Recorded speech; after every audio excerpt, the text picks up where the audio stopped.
fellow Star Wars fans, my name is Starrapter and welcome back to the channel. It's time to talk about some Star Wars comics. This week we have a new one starting out from Marvel, and that is the series of one-shots revolving around the 40 years of Return of the Jedi.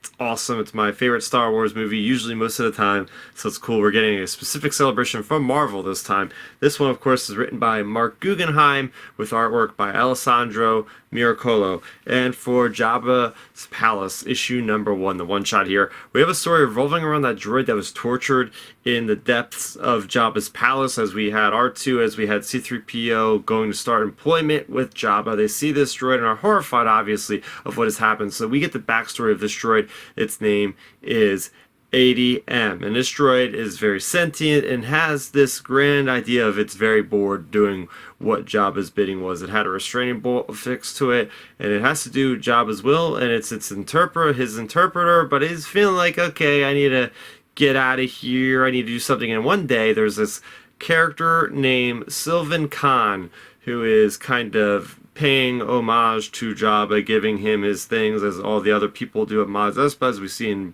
Book of Boba Fett. Anyway, this droid basically says, hey, I can give you freedom to ADM if you do these 3 tasks. And what happens is this droid goes through the rigmarole of these different tasks that are basically allowing Sylvan to gain control of Jabba's palace behind the back of Jabba. So we get this awesome yarn spun of what is happening, and it's a really entertaining, nice length in this book. I was not expecting this to be a $4.99 issue, so we have plenty of story here with little ads in between, so I liked how that was pulled together. I also really liked the artwork.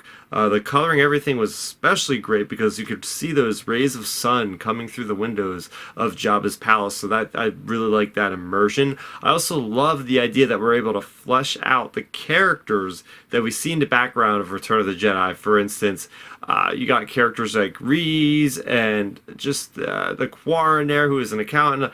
All this really cool stuff and these jobs, and we get to understand, like, oh, one guy, his job was to literally take care of the frog dog.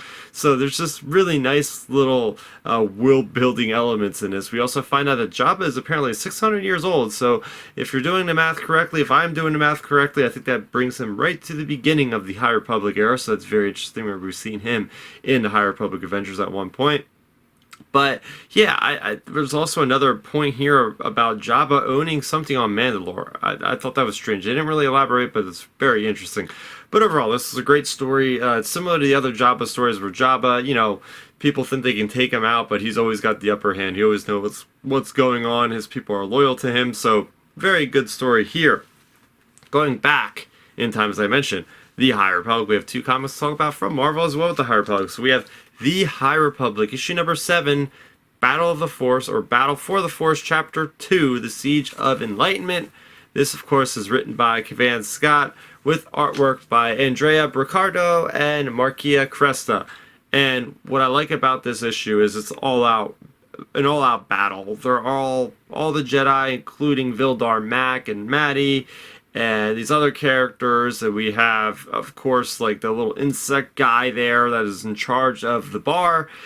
Everybody is just basically trying to hold out against these crazy rioters that are blaming the battle and the situation in Jeddah on the Jedi and on the path of the Open Hand, who are also part of this little posse. They're all trapped in there.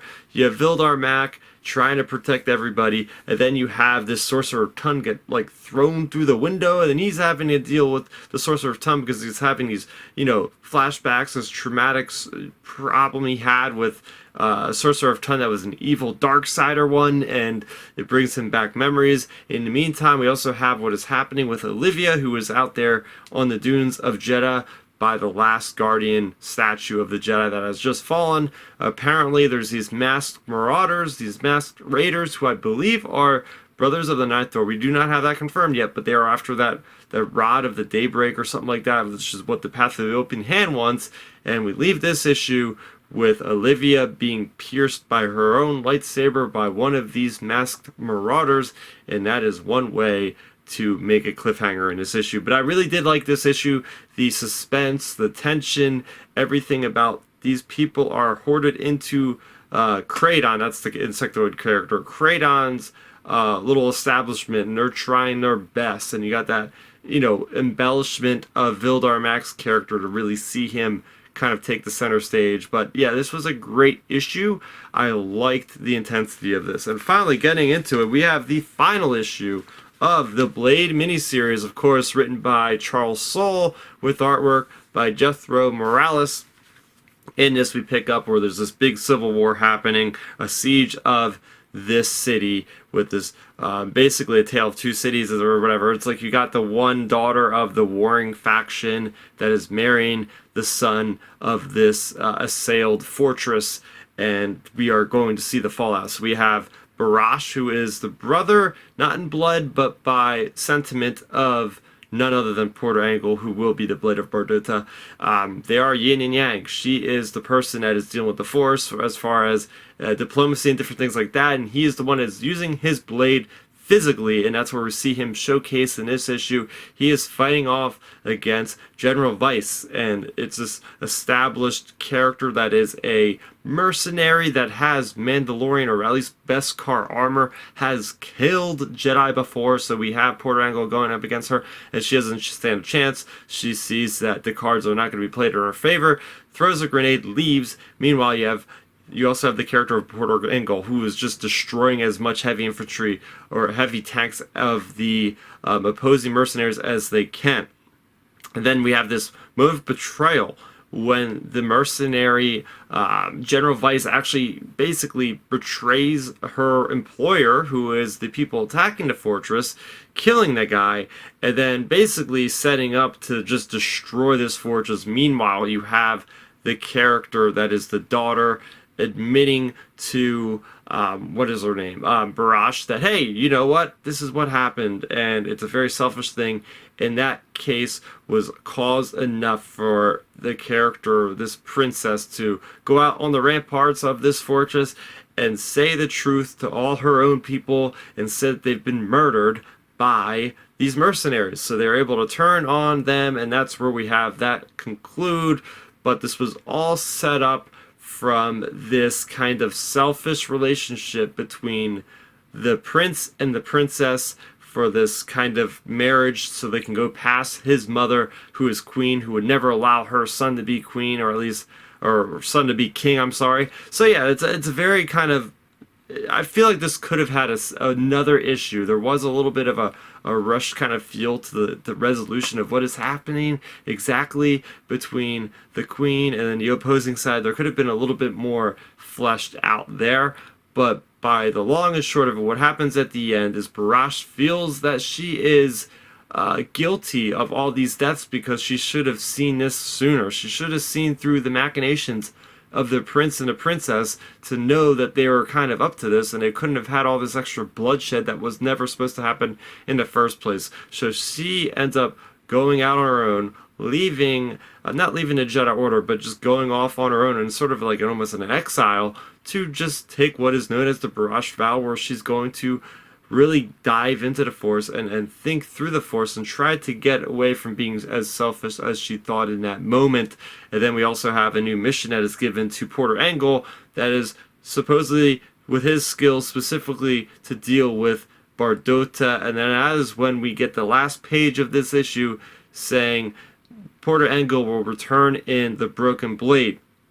Now, we have not got a confirmation of what the Broken Blade is. The Broken Blade could be, of course, we're all thinking of a Marvel 4-issue comic series, but what if it is a full-fledged novel by Charles Soule? And I guess this would also take place during Phase 2, but we know Phase 2 is about to end pretty soon, and it's going to go into Phase 3, so that's where things are a little bit kind of murky. We're going to have Star Wars Celebration in literally less than a week, so I expect that to happen there. At least I'll be in Europe in less than a week. By the time you guys are listening to this, it's going to basically be a week or watching this. And speaking of which, I'm going to be doing a panel, moderating my first ever panel at Star Wars Celebration Europe. That's on Saturday, April 8th at 6 p.m. on the fan stage.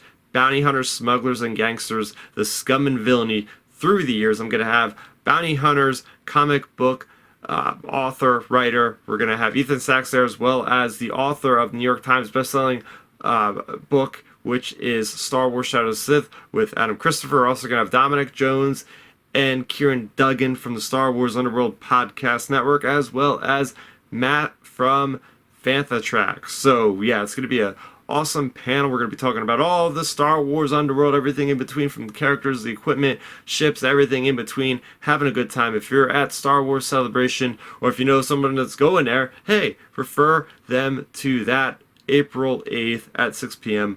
on the fan stage. And I'm going to do my best to kind of keep you guys up to speed. I'm also going to be in a foreign country, so I don't know if my phone is going to necessarily be okay to work over there, at least with like going over minutes or data, whatever it could be.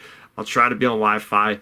We know how those things are, and especially in the convention center, Wi-Fi is never the best. So we shall see what happens. But for those of you that are new to the channel, I talk about this stuff every single week. So make sure you go ahead and subscribe to the channel for more on Star Wars, and to see my podcast, Outer Rim Transmission, will go live on Friday at 9 o'clock Eastern, and then we'll go on like a 2-week hiatus, as I will be away. But enough with that. That's going to do it for me, Starrapter. Thank you so much for watching, and may the Force be with you always. Thanks for checking out the video. Please hit that thumbs up symbol. It helps me know that I'm making content that you guys enjoy. And if you enjoyed this video, I also include 2 videos down below you guys should check out. And please consider subscribing to this channel. It helps support me, and it notifies you guys of when I get new videos up on the channel. You can also contact me on Twitter, Facebook, and Instagram at Starrapter.